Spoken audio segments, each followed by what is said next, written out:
수련회를 준비하면서 저는 시험 기간과 피곤하다는 것을 핑계로 부활 선포에 잘 참여하지 않았습니다. 저는 이미 저번 수련회에서 했던 다짐들을 지키지 못하고 있었고 교회에 오는 것도 힘들고 귀찮아져 있었습니다.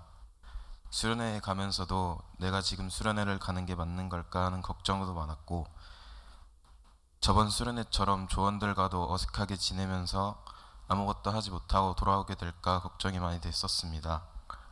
그런 걱정을 가지고 조원들을 처음 만났고 이번에도 저번처럼 내성적인 친구들이 굉장히 많았습니다.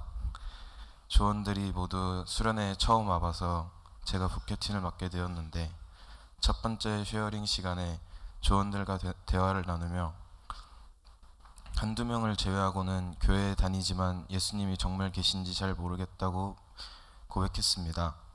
처음엔 그 이야기를 들으면서 이 친구들을 이끌어야겠다는 생각보다는 그냥 나한테 피해만 주지 않고 조용히 있었으면 좋겠다고 생각이 들었습니다. 그래서 그런 생각을 가지고 서로 가까워지지 못한 상태로 설교 시간이 되었고 나도움 목사님께서 인생 노답이라는 제목으로 설교를 하셨습니다. 그 중에서 이곳이 아니고선 만날 수 없는 사람들, 경험할 수 없는 무언가가 있기 때문에 너를 지금 이곳에 두는 것이다 라는 말씀을 하셨고 이 말씀을 들으면서 왜 여기까지 와서 교회 사람들이랑만 어울리지? 다시 만날 사람들도 아닌데 눈치 보지 말고 한번 다가가 보자 라는 마음으로 기도의 시간에 기도했습니다. 예수님, 저희 조원들과 함께 할 수 있게 도와주세요. 저에게 용기를 주세요 라고 계속해서 기도했더니 부끄럽고 남의 시선이 신경 쓰여 마음속으로만 하던 기도를 처음으로 큰 소리로 외치며 기도할 수 있게 되었습니다.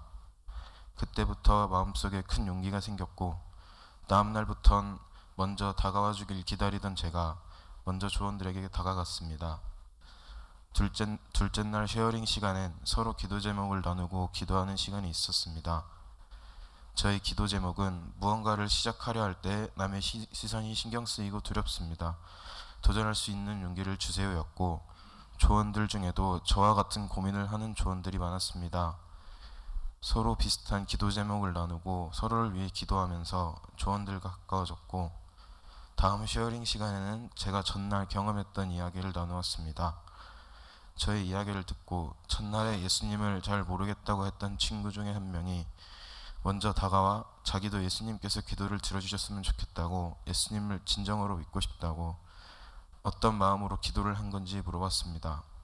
잘 참여하지 못하고 뒤에서 게임만 하며 조용히 있던 친구가 먼저 다가와서 물어보니 예수님께서 이 친구들에게 복음을 전하기 위해 나를 이곳에 보내주셨다는 것을 느꼈습니다.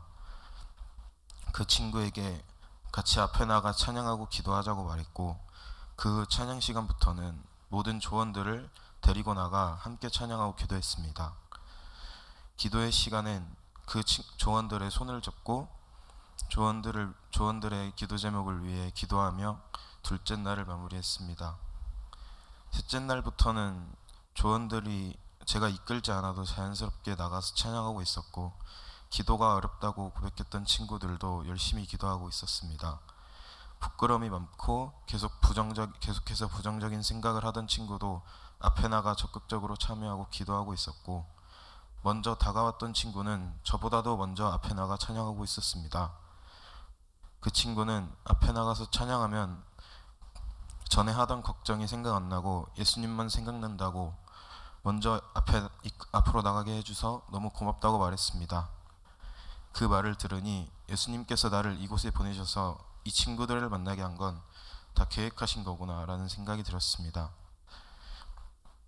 설교 시간엔 황세현 목사님께서 좋은 길이라는 제목으로 설교하셨는데 고난이 찾아와도 그것을 피할 수 없으며 그것을 좋은 길이라 생각하고 나아가라는 말씀을 하셨습니다. 또 우리는 고난을 겪을 때 하나님의 뜻을 이해할 수 없으나 시간이 지나면 반드시 깨닫게 된다 라는 말씀을 듣고 공부를 하면서 포기하고 싶고 불안할 때가 많았는데 이것을 다 예수님이 계획하신 거라 믿고 기도하며 나아가야겠다는 새로운 다짐을 하게 되었습니다.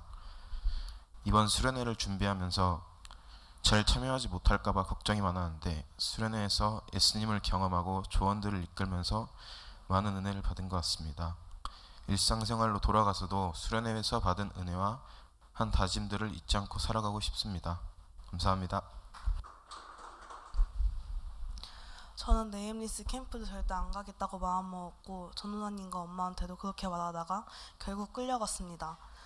무려 용사들과 만남 전까지도 여기 온 걸 후회했습니다. 온전히 저만 생각했던 거죠. 그런데 용사들이 처음 봤을 때부터 저의 기분이 좋아지더니 제 친화력이 최상을 찍어 만난 지 얼마 안 지나서 저희는 다 친해졌습니다. 그렇게 저녁을 먹고 본당에서 쉐어링 시간이 있는데 스태프들의 실수로 저희 팀의 자리가 없어졌고 결국 떨어져 앉았습니다.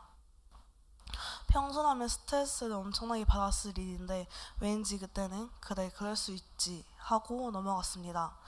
그렇게 쉐어링 시간이 끝나고 설교를 들었습니다. 설교 내용 중 고난에도 하나님의 목적이 있고 고통 속에서도 하나님의 뜻이 있다라는 말씀이 들려왔습니다. 저는 사람들과 친해지기에 시간이 많이 필요했던 사람입니다. 네임리스 캠프를 가면 전혀 은혜를 못 받고 돌아올 사람이었죠. 하지만 주님께서는 아마 올 3월부터 저를 준비시킨 것 같습니다. 3월에 주 5회 알바를 시작하면서 저는 사장님이 하시는 카페 세 곳에서 일하며 시간대가 자주 바뀌면서 일을 하게 되었습니다. 세 곳을 다니면서 시간대가 자주 바뀌면 그만큼 더 다양하고 많은 알바생들을 만나게 되는 거죠. 저에게는 이 상황이 매우 고난이었습니다. 하지만 이 상황이 없었다면 아마 저는 네임리스 용사들을 만나면서 결코 은혜를 받을 수 없었을 것입니다. 나를 가장 잘 아시는 주님께서 나한테 가장 맞는 준비 방법으로 저를 준비시켰다는 걸 깨달았습니다. 찬양팀이 찬양을 하는 시간이 시작되었습니다. 찬양팀들이 은혜를 받기 가장 좋은 장소는 바로 앞이라고 나오라고 했습니다. 저는 이런 캠프도 처음이고 다른 사람들이 어떻게 하는지 보려고 주춤하면서 옆에 있는 팀원과 다른 곳에 앉았던 저희 팀원들을 봤습니다. 다른 곳에 앉았던 20살 동생이 저한테 입모양과 손동작으로 누나 우리 앞에 가요 라고 했습니다. 그래 여기까지 와서 눈치 볼 게 뭐야 싶어서 옆에 있던 팀원의 팔을 잡고 나갔고 뒤에 있던 동생이 자기 옆에 있던 팀원들을 데리고 찬양하는 앞에 나왔습니다. 찬양 중 인도자가 무대 위로 올라오고 싶으면 올라오라는 말을 하자 동갑 친구가 제 팔을 잡고 끌고 올라갔습니다. 저는 진짜 제가 찬양을 부르면서 어깨동무를 하고 무대 위에서 방방 뛸지 상상도 못했습니다. 그 뒤 말씀을 듣고 기도할 시간이 되었습니다. 기도할 때 인도자가 앞에 나와서 무릎 꿇고 기도할 사람들을 나오라고 했습니다. 저는 이때도 주춤했는데 옆에 앉았던 20살 동생이 언니 가자 하고 저를 끌고 나갔습니다. 저는 찬양과 예배와 기도를 하려고 여기 온 것인데 대체 무엇을 망설였을까요? 왜 거기까지 가서 남의 시선을 신경 썼을까요? 둘째 날 아침 쉐어링 시간에 팀원들끼리 진솔하게 기도 제목을 나누는 시간이 있었습니다. 나는 나만 이렇게 힘들게 살다가 온 줄 알았는데 어떠한 핑계를 대고 빠져도 이상하지 않을 정도의 고난 속에 사는 팀원들만 모였습니다. 교회에서 너무 많은 일을 맡고 있어서 지친 친구, 어느 길로 가야 할지 몰라 방황 중인 친구, 혼자 교회에 다녀 가족이 나는 선교지에 파견된 친구 등 일상생활에서 지칠 대로 지친 사람들만 있었습니다. 저보다 더 많은 일을 겪었고 제가 헤아릴 수 없는 고난을 가지고 살아가는 친구들이 저보다 더 악착같이 예배와 찬양을 했던 것입니다. 전 그때 회개했습니다.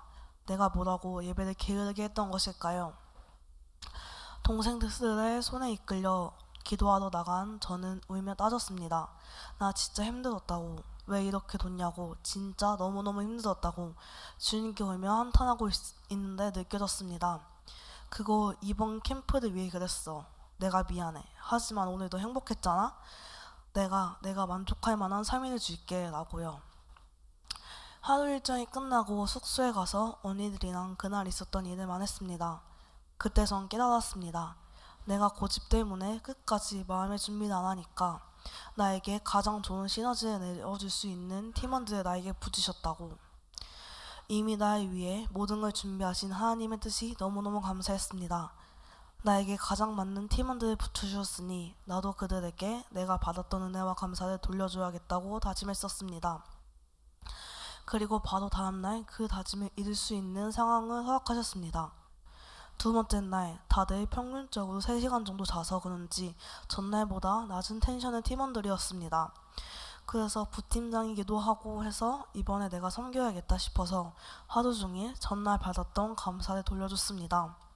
22년 살면서 하루 종일 소리치며 분위기를 이끄는데 행복하고 감사했던 하루는 그때가 처음이었습니다. 평소라면 하지 않았을 행동들을 주님이 이미 다 계획하신 최고의 시간이니까 그것만 믿고 온 힘을 쏟아부었던 것 같습니다. 그랬는데도 전혀 힘들지 않고 시간이 너무 은혜되고 행복하고 감사했습니다. 그날 저녁 기도회 때 스태프분들이 간증을 했습니다. 간증 내용은 정확히 기억이 안 나지만 간증을 듣고 제 머릿속에 내가 이 아무것도 아닌 내가 예수님의 십자가의 목을 박았구나. 예수님을 죽인 건 유다가 아닌 나구나 라는 생각이 들면서 또 한탄의 기도를 했습니다. 왜 이런 아무것도 아닌 예수님의 발도 감히 닦지 못하는 내 손에 죽었나요? 서실 수 있었잖아요. 왜 내 손에 죽었나요? 대체 왜? 이런 기도를 울면서 했습니다. 한 10분쯤인가 그런 기도를 하고 있는데 뒤에서 어느 분이 기도를 하시며 제 등을 쓰다마 주셨습니다. 그때 저에게 괜찮다. 내가 날 죽였어도 내 곁에 있잖니? 그럼 된 거야. 괜찮다. 라는 말이 들려왔습니다. 그렇게 두 번째 날이 끝났습니다. 마지막 날이 되었습니다. 마지막 날에 2박 3일 동안 이런저런 활동들을 하며 점수를 쌓아 가장 많이 받는 청소년과 청년 용사들을 뽑는 시간이 있었습니다. 팀원들이 다들 성격이 비슷해서 뭘 하자 하면 빼는 성격이 아니기에 첫날과 둘째 날에 한 명이 뭘 하자 하면 그래 하며 아무도 거절하지 않고 여러 활동들을 했습니다. 그러다 보니 청년 용사들 중에서 두 번째로 높은 점수를 얻게 되어 저희 팀이 준우승했습니다. 상을 받으러 무대 위로 올라가면서 3일 동안 했던 게 하나님이 원하는 무조건적인 순종이구나.